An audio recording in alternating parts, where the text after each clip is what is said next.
Informasi dari RRI Manado, RRI Gorontalo, RRI Tahuna, dan RRI Talaut dalam Lintas Magota.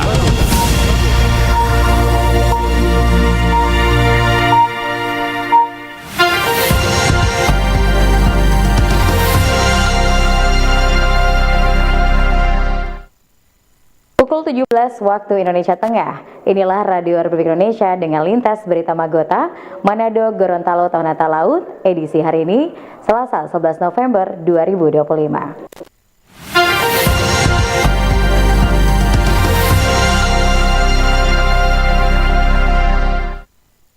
Selamat sore pendengar dan pemirsa, kita berjumpa dalam Lintas Berita Magota bersama saya, Yelin Salpiani.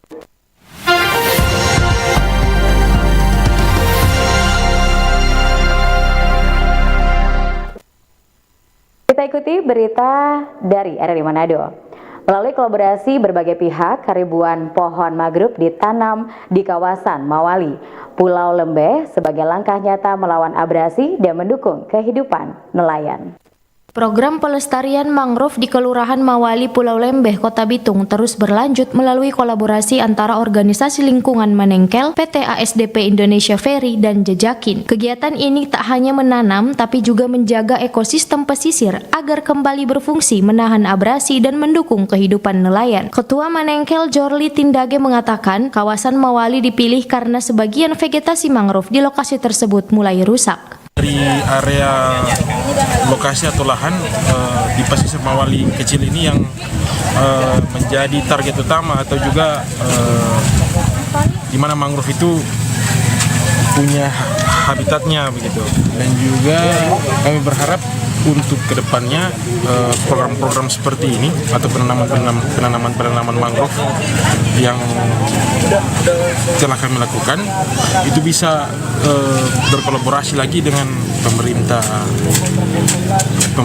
kabupaten agar supaya hal-hal seperti ini lebih banyak lagi begitu terinfus ke masyarakat.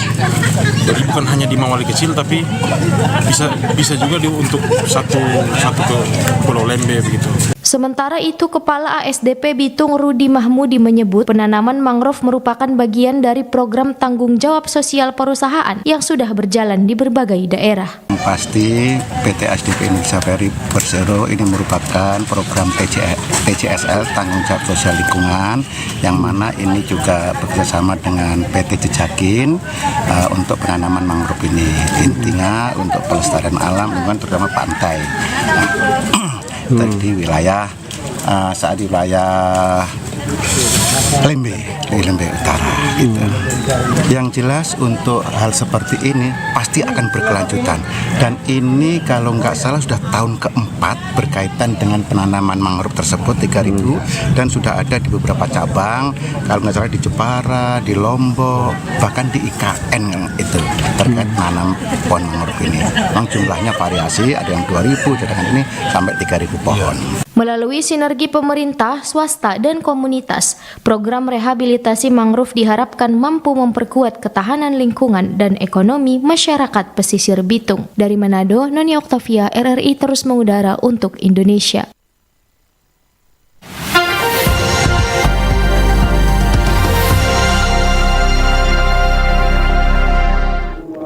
Pendengar, dorong kemandirian dan profesionalisme koperasi PMO dan BA Koperasi Desa Kelurahan Merah Putih dibekali capacity building. Dinas Koperasi dan Usaha Kecil Menengah Provinsi Sulawesi Utara sukses melaksanakan pelatihan Project Management Officer dan Business Assistant bagi Koperasi Desa Kelurahan Merah Putih se-Provinsi Sulawesi Utara. Kegiatan ini berlangsung selama 5 hari, mulai 3 hingga 7 November 2025, bertempat di Auditorium Fakultas Perikanan dan Ilmu Kelautan Universitas Samratulangi Manado. Kepala Dinas Koperasi dan UKM Sulut, Yahya Gultom, menjelaskan bahwa pelatihan ini merupakan bagian dari program capacity building untuk meningkatkan kompetensi para tenaga pendamping koperasi di tingkat desa dan kelurahan. Jadi tujuan konkret daripada pelaksanaan pendidikan pelatihan termasuk capacity building bagi PMO, Project Management Officer dengan BA Business Assistant di Sulawesi Utara ini tujuannya utama adalah untuk menjadi narasumber bagi koperasi-koperasi Desa Merah Putih, khususnya bagi pengurus dan pengawas. Kan dalam hal ini kami mengetahui bahwa tidak semua pengurus koperasi itu orang-orang yang paham tentang koperasi. Maka lewat pemerintah pusat itu menyiapkan tenaga pendamping. Jadi pada intinya PMO maupun BA ini adalah pendamping. Nah, mendampingi koperasi dalam hal ini pengurus untuk termasuk membuat bisnis plan bagaimana agar supaya koperasi itu boleh bertumbuh, berkembang dengan baik dan bisa menghasilkan sebagai badan usaha dan paling kurang dapat memajukan perekonomian di desa dan kelurahan seperti itu. Wah, kalau antusias peserta memang dapat lihat memang antusias sekali. Mereka sangat suka sekali dan senang sekali untuk kegiatan ini karena mereka juga otomatis mendapatkan ilmu. Kurang lebih mereka mengadakan diklat di sini selama 5 hari, mereka juga otomatis mendapatkan ilmu dan ilmu itu juga yang akan mereka pakai untuk membantu koperasi di desa dan kelurahan Merah Putih di Sulawesi Utara. Sementara itu, PLH Kepala Bidang SDM dan Restrukturisasi Usaha Dinas Koperasi dan UKM Sulut, Alexander Rompis menambahkan bahwa kegiatan ini diikuti oleh 32 PMO, terdiri dari 2 PMO Provinsi dan 30 PMO Kabupaten Kota, serta 182 BA yang merupakan pendamping koperasi desa Kelurahan Merah Putih dari seluruh Sulawesi Utara. Untuk pelatihan ini diikuti oleh 32 PMO yang terdiri dari 2 PMO Provinsi dan 30 PMO Kabupaten Kota, di mana tiap Kabupaten Kota ada 2 dari 15 Kabupaten Kota di Sulawesi Utara. Dan untuk BA ada 182 atau bisnis asisten atau pendamping koperasi desa Kelurahan Merah Putih. Dan mereka mengikuti kegiatan ini selama 5 hari dari tanggal 3 sampai tanggal 7 dengan bentuk pemberian materi, ada simulasi juga, ada pengenalan aplikasi SIM Kopdes, dan terakhir kita ada kontrak kerja yang menjadi dasar pembayaran bagi BA dan PMO ini. Ia menambahkan pelatihan ini merupakan bentuk kerjasama dengan Kementerian Koperasi dan UKM Republik Indonesia melalui anggaran dana dekonsentrasi, yakni pelimpahan tugas dari pemerintah pusat kepada pemerintah provinsi. Kerjasama kita dengan kementerian, memang anggaran ini adalah anggaran dana dekonsentrasi, yaitu tugas pemerintah pusat yang dilimpahkan kepada kami Provinsi Sulawesi Utara. Dan kami Dinas Koperasi yang adalah pengampu dana dekonsentrasi ini melaksanakan sesuai dengan juklak yang diberikan oleh kementerian.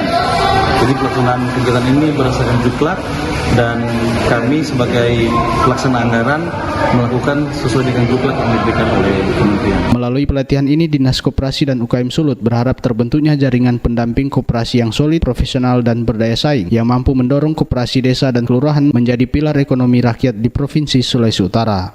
Anugrah Pandey, RRI Terus Mudara untuk Indonesia.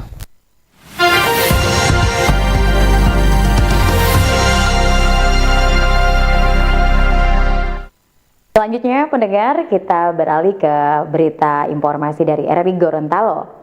Forum Penggerak Perempuan Bina Mandiri Gorontalo menggelar kegiatan Bazar Sehat. Kegiatan ini untuk memberikan layanan kesehatan kepada masyarakat Gorontalo secara gratis.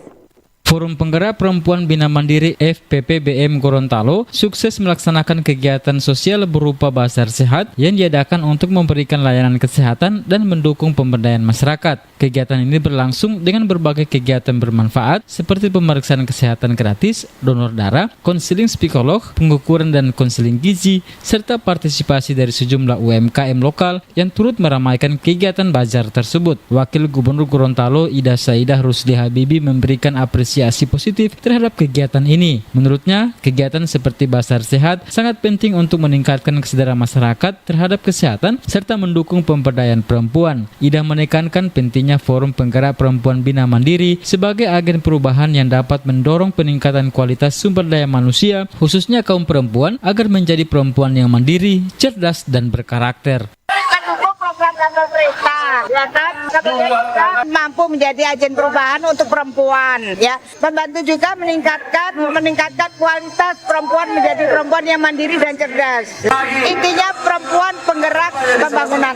Ketua Dharma Wanita Persatuan LLDikti Wilayah 16, Fitriani Akib Munawir, juga memberikan dukungan terhadap kegiatan ini.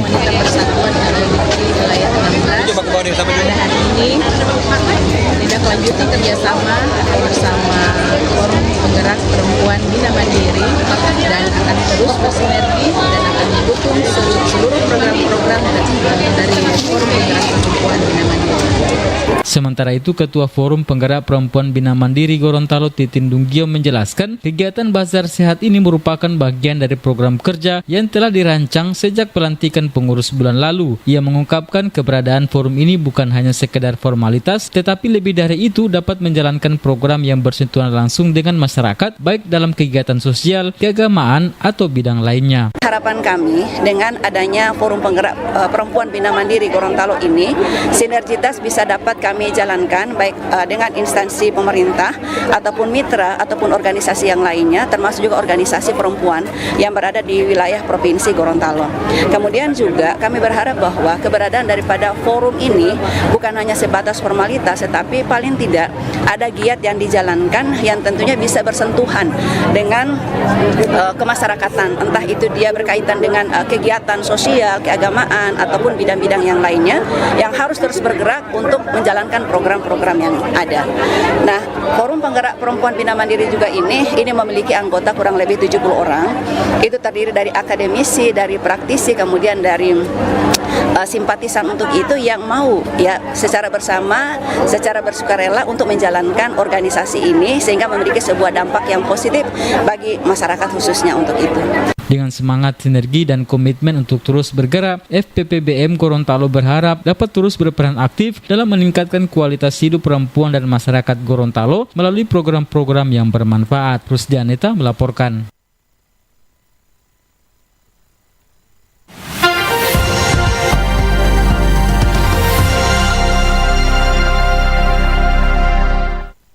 Masih informasi berita dari Gorontalo, pendengar. Program Makan Bergizi Gratis MBG disambut antusias oleh peserta didik penerima manfaat di Kabupaten Pohuwato.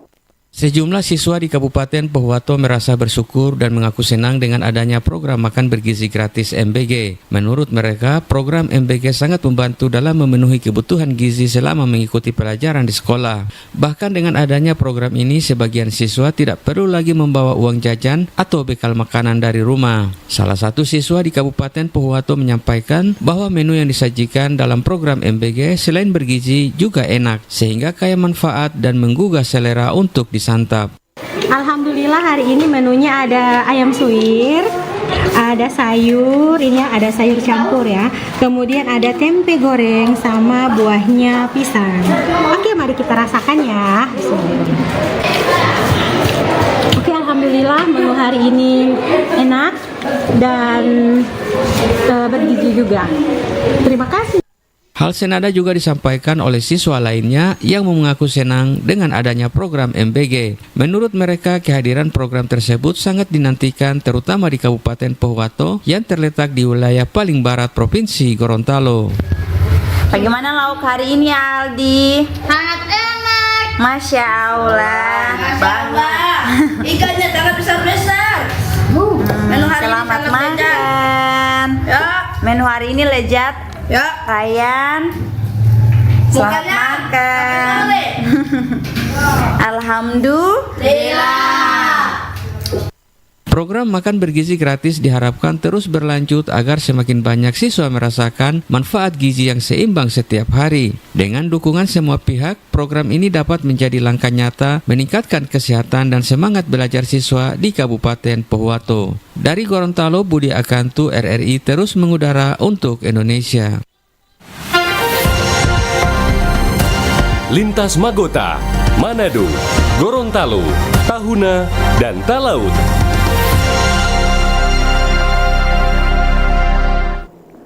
Selanjutnya kita akan dengarkan berita dari RRI Tahuna. Dinas Pemberdayaan Perempuan dan Perlindungan Anak Sangihe menggelar sosialisasi puskesmas ramah anak sebagai upaya menyiapkan generasi emas mendatang. Dinas Pemberdayaan Perempuan dan Perlindungan Anak Daerah Kepulauan Sangihe menggelar sosialisasi Puskesmas Ramah Anak. Sosialisasi Puskesmas Ramah Anak merupakan kegiatan penting dalam rangka menyiapkan generasi mendatang dan mendukung target pencapaian Kabupaten Ramah Anak. Hal itu dikatakan Sekretaris Daerah Kepulauan Sangihe Melangton Harry Wolf saat menyampaikan sambutan. Menurut Sekda bahwa kepedulian terhadap pemenuhan hak-hak anak menjadi kewajiban termasuk pelayanan di fasilitas kesehatan Puskesmas ini harus menjadi perhatian bersama. Melalui sosialisasi Puskesmas Ramah Anak diharapkan ada output dalam rangka memberikan layanan khusus bagi anak-anak ke depan. Ini Dinas P3A bisa memfasilitasi kegiatan yang betul-betul sangat dibutuhkan oleh masyarakat, terutama anak yang nanti akan menjadi pengganti dari kita. Karena program P3A ini betul-betul dia sanding dengan program secara internasional dari SDGs. Goal itu adalah tujuan pembangunan berkelanjutan, salah satu menyiapkan manusia ke depannya yang betul-betul bisa mengawal terkait dengan keberadaan bumi maupun kehidupan itu sendiri. Dan di dalam rangkaian program P3A itu untuk Kabupaten Layak Anak, salah satu upaya bersama adalah bagaimana fasilitas layanan yang disediakan oleh pemerintah itu betul-betul layak. Kalau di P3A itu ada penilaian 5 master. Sosialisasi Puskesmas Ramah Anak yang digelar di Ruang Serbaguna Rumah Jabatan Bupati Selasa 11 November 2025 menghadirkan pemateri diantaranya dari dinas berkompeten termasuk Kepala Puskesmas Tonak 1 Dr. Marcio Ferawati Ohi yang pernah mendapatkan penghargaan terkait penerapan Puskesmas Ramah Anak. Hadir pula dalam kegiatan itu Asisten 1 dan Asisten 2 Setda Sangihe, Kepala Dinas Kesehatan Daerah, sejumlah pimpinan Puskesmas, serta stakeholder lainnya. Anton Lahaube melaporkan.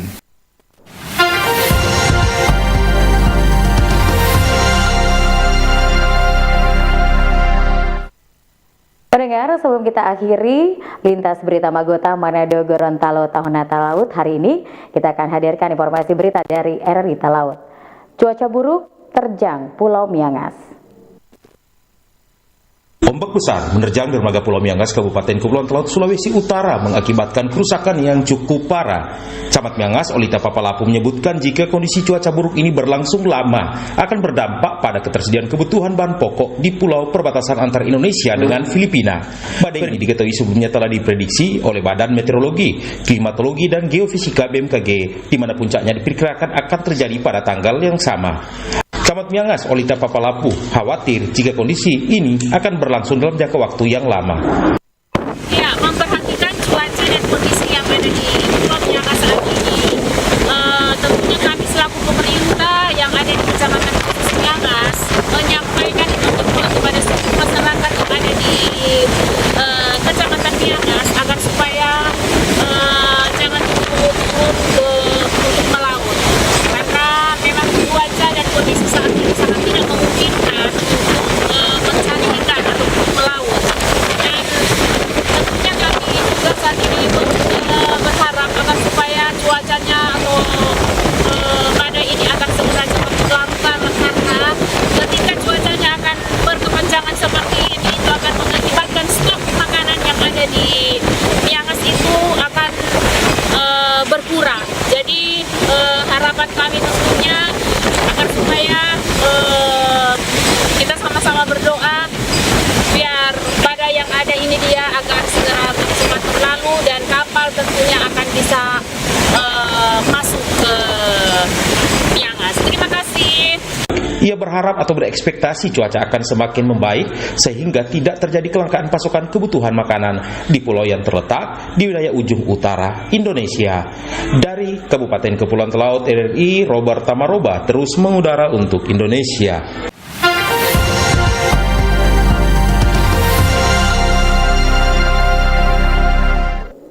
Pendengar, sekian berita lintas Magota Manado Gorontalo Tahun Natal Laut sore hari ini, edisi Selasa 11 November 2025.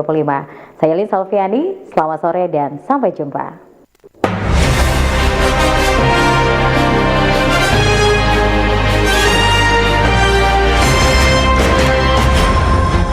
Demikian informasi dari RRI Manado, RRI Gorontalo, RRI Tahuna, dan RRI Talaut dalam Lintas Magota.